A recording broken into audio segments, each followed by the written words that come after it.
เดี๋ยวคลิปนี้เรามาติดตามความคืบหน้าของเส้นทางทางแบ่งเส้นทางดูเขต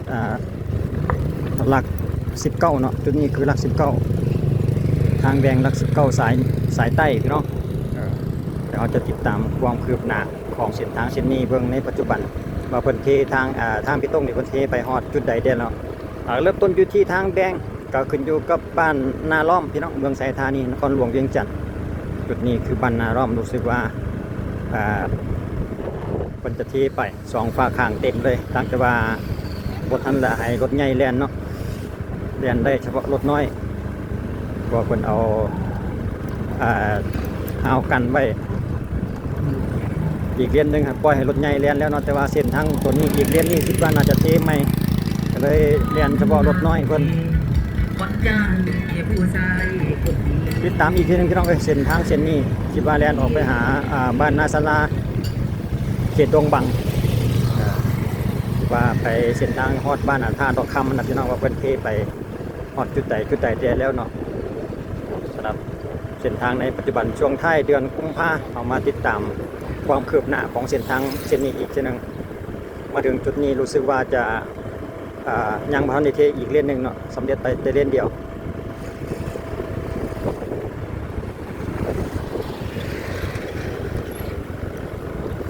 เพิ่นก็เอาแท่งมาริเออร์ไว้เพื่อกันรถใหญ่เพราะว่าอาจจะรอเวลาให้มันเซฟโตได้หลายกว่านี้คิดว่าน่าจะเป็นประมาณนั้นเนาะโอ้โหจากโรงงานหลายพี่น้องอยู่เขตไปทั้งอยู่ในเขตบ้านนาล้อมพี่น้องจากบ้านนาล้อมเราจะเป็นบ้านหนองบัวติดตามและอัปเดตอีกทีนึงว่าในปัจจุบันเนี่ยเพิ่นที่หรือว่าเพิ่นเฮ็ดคลองระบายน้ำไปฮอดจุดใดได้แล้วเนาะที่ทางคนจีนนี่ไปได้น้อยหลายซ้ำใดแต่ที่นี่ในเดี๋ยวนี้ก็จะเห็นอยู่แต่เลนเดียวกระสีน้ำไปน้ำพี่น้องเลยรถขี้ฝุ่น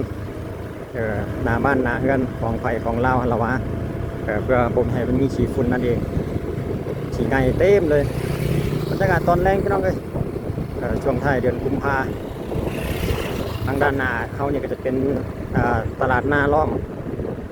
ตลาดน้อยชุมชนของเพื่อนนั่นเองเนาะเบื้องขวามือป้ายสีเขียวนี้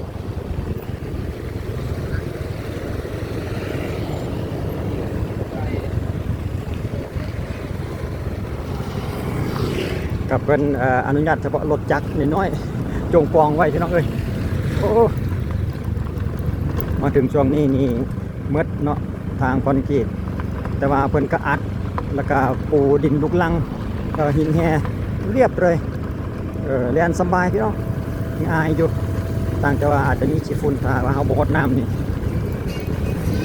นักวันได้เทแต่ว่ากับทางดีว่าสั้นต่อไปทางบุมีคุมเดี๋ยวเขาจะเรียนไปเรื่อยๆอยู่ในเขตบ้านจะไปฮอดบ้านบางบัวเขาจะอัปเดตอีกทีนึงว่าทางคนเทไปคนเทไปจากเลนใดเลนหนึ่งบอกคือว่าอยู่เขตหน้าล้อมนี่รู้สึกว่ากัดเทไปเป็นช่วงคือกันเนาะเราสังเกตเห็นคนกัดเทไปเป็นช่วง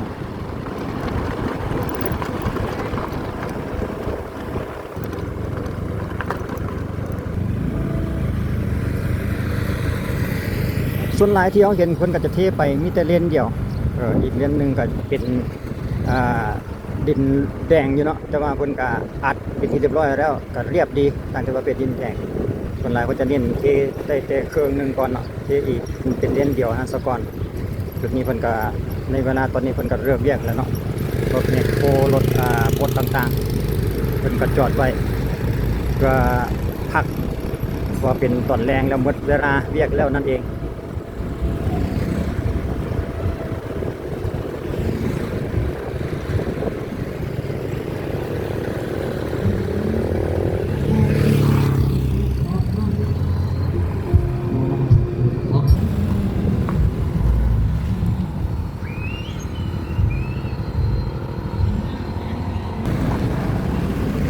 มาถึงจุดนี้ก็เขตบ้านหนองบัวพี่น้อง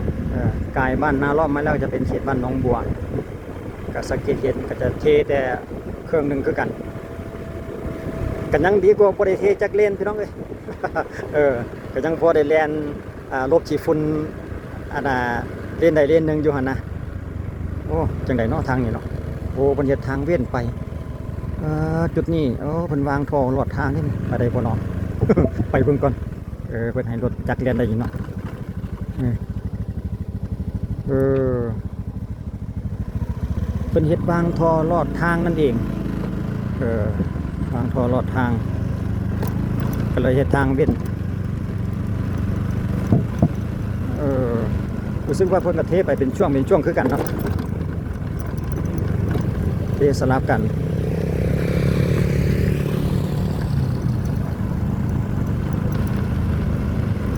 เป็นทางคอนกรีตพี่น้องอีกทีนึง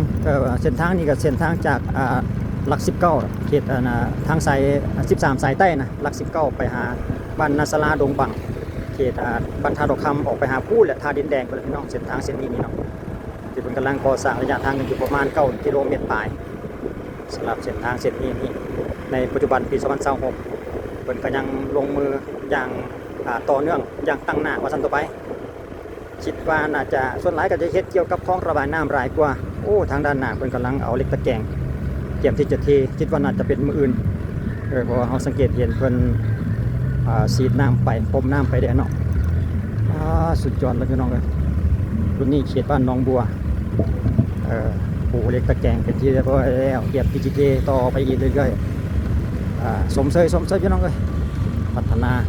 เทศศาสตร์บ้านเมืองลาวเฮาก็ทางเปตงเนาะแต่ละเส้นแต่ละสายในเขตเมืองไทยธานีนี่ก็ถือว่าก้าวกระโดดไป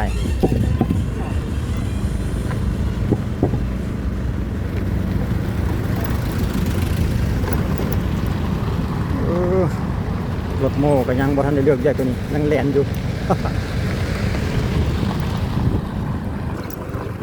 อันนี้เป็นสมนาบ้านของเพื่อนดอกนี่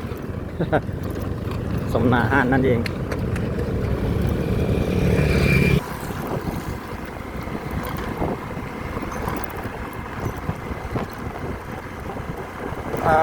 ออกจากบ้านหนองบัวมารู้สึกว่าจะมืดเนาะเกี่ยวกับ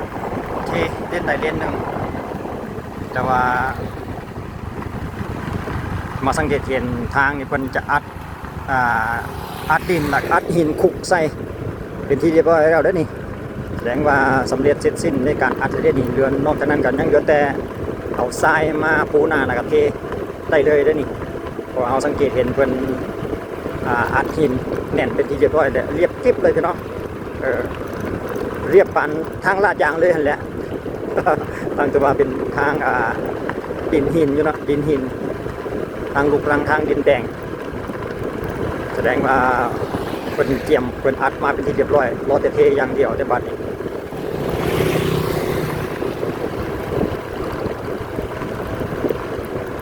บอกละไล่งัวกับแรงเอางัวไปแรงแล้ว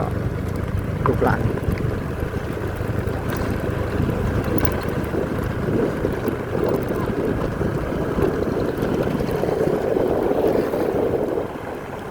ยาวเลยนี่เนาะคิดที่ว่าเป็นอัดทางแบบนี้นี่สุดยอดเลยแสดงว่ามีความคืบหน้าไปหลายพี่น้องสำหรับการพัฒนาเส้นทางจากหลัก19มานี่เนาะเขียนลงปังที่ว่ามีความคืบหน้าไปหลาย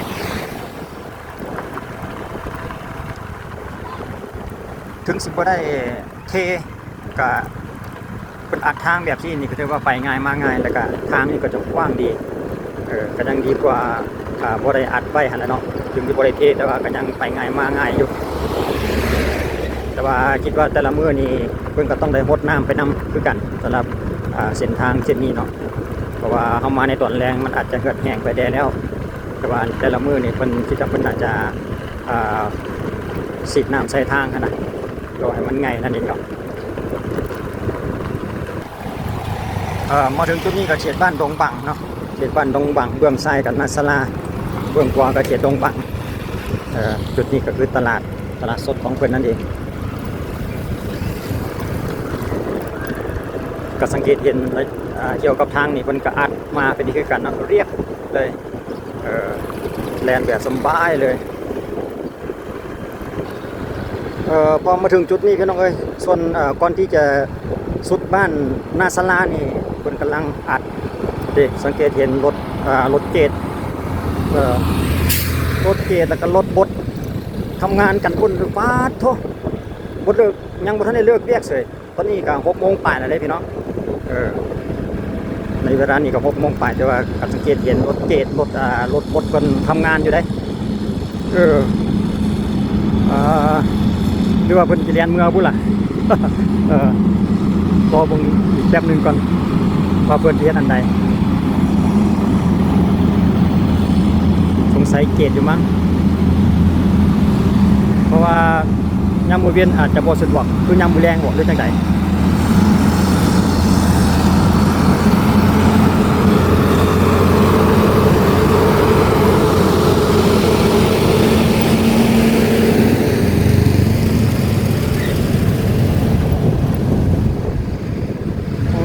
เพิ่นกำลังเกตแท้ๆดีเนาะกำลังอัดดินดูจะสุดสิ้นของบ้านนาสลาสลับจุดนี้เนาะ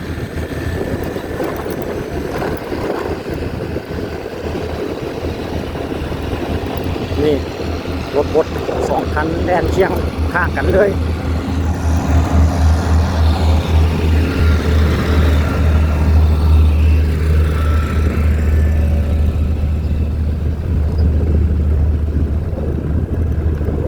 สุดยอดเลย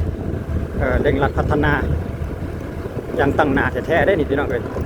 สงสัยเป็นเรียกโอทีเพราะว่าเบิดโมงแล้วนะตอนนี้แต่ว่าข้าพเจ้าคิดว่าประเทศตอนแรงนี่อาจจะสะดวกกว่ายามมื้อเวียนมั้งยามมื้อเวียนอาจจะมีการรถลาหลายประมาณนั้นนะโวยหลังคืนเบิ่งรถบดกับรถเจดไล่กันมาอยู่ประมาณนี้เนาะพี่น้องเลยส่วนจุดที่ว่าเพิ่นกำลังอัดทางนี่เพิ่นกำลังอัดมาถึงจุดนี้เนาะอยู่สุดบ้านของเขตบ้านนาสลานั่นเองส่วนไปทางพุ่นกับไปทางท่าดอกคำไปทางเขตท่าดินแดงแหละแต่ว่าก็อยู่ในช่วงระหว่างการอัดดินคือกันแต่นี้ต่อไปยังบ่ทันได้มีการเทแต่ยังใดดอกเพราะว่าเฮาสังเกตเห็นแลนตำรวจมาการอัดทางนี่กำลังมาถึงแต่จุดนี้ว่าซั่นต่อไปก็สำนี้เฮาก็คงเลยว่าเพิ่นกันยังเฮ็ดเวียกอย่างต่างหน้าในปัจจุบันบ่มีวันพักนอกจากว่าวันศิลป์การเฮ็ดเวียกประเภทนี้เพิ่นจะหยุดเฉพาะวันศิลป์เท่านั้นเด้อพี่น้องเอ้ยสำหรับคลิปวิดีโอนี้ก็จบไปกับบรรยากาศการอัดดินของเพิ่นเลยพี่น้องติดตามและอัปเดตต่อไปอีกว่าเพิ่นจะสำเร็จภายในมื้อใดเดือนใดเนาะปีใดอีกทีนึงสำหรับคลิปนี้ขอบใจไว้เจอกันคลิปต่อไปสบายดี